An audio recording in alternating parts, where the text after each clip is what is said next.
La direction antimafia en Italie a enregistré une conversation téléphonique entre un boss mafieux qui se trouvait en Italie et l'un de ses banquiers en Allemagne. Leur dialogue est édifiant. Le boss dit au banquier « Allez, achetez, achetez, achetez ». Mais le banquier en Allemagne demande « J'achète quoi ?» « Tout, absolument tout », répond le boss. « Les hôtels, les restaurants, les terrains, tout ce que vous pouvez trouver. » Et c'est ce qui s'est passé. Aujourd'hui, les mafias sont pleines d'argent. Leur problème, ce n'est pas de faire plus d'argent, mais c'est de le réinvestir en le blanchissant.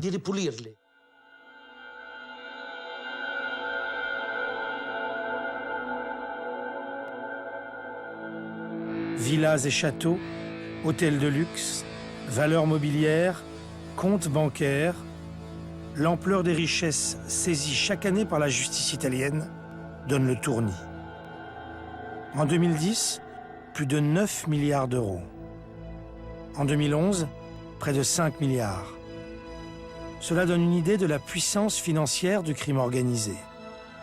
Et on ne parle ici que de l'Italie. On voit bien là que le blanchiment d'argent est au cœur de l'infiltration mafieuse.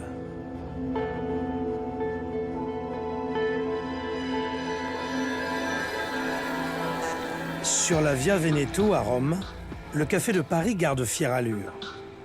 Les portraits de Mastroianni ou Fellini décorent toujours ses murs.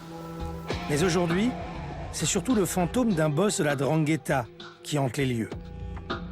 Après des mois d'investigation, la justice italienne a découvert que ce lieu culte de la Dolce Vita était en fait la propriété d'un chef de clan calabrais, Vincente Alvaro.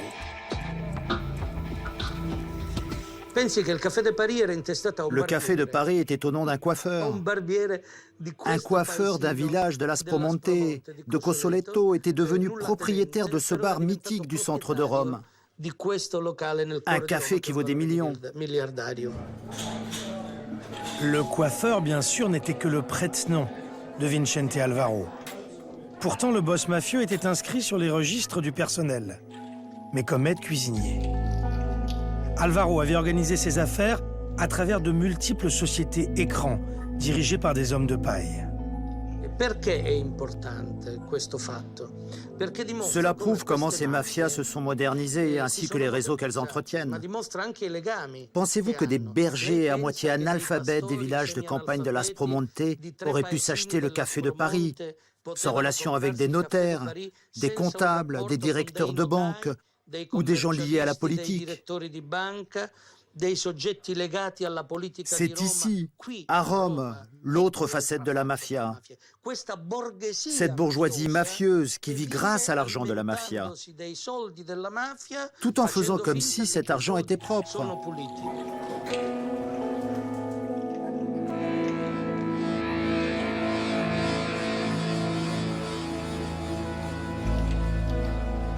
Et donc ce sont toutes ces professions tout à fait légales, qui vont lui servir d'aide, d'intermédiaire, à la fois pour accéder au monde politique et le corrompre, et deuxièmement, pour arriver à blanchir de l'argent.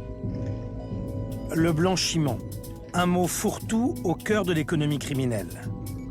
Faisons maintenant une pause pour en détailler les mécanismes et la logique. Le procédé le plus simple, le plus répandu, c'est celui qui consiste à prendre de l'argent liquide et à l'introduire physiquement et matériellement dans la comptabilité d'un petit commerce de quartier. Un salon de massage, par exemple. Il n'y a personne de la journée, peu importe. Tous les soirs, le patron dépose dans la caisse l'argent de ses trafics. Il peut même éditer des tickets de caisse pour faire croire que son salon a reçu des clients.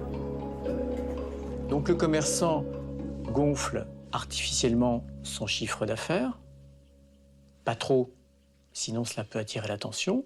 Sur ce chiffre d'affaires un petit peu gonflé, il va en effet payer un petit peu plus d'impôts.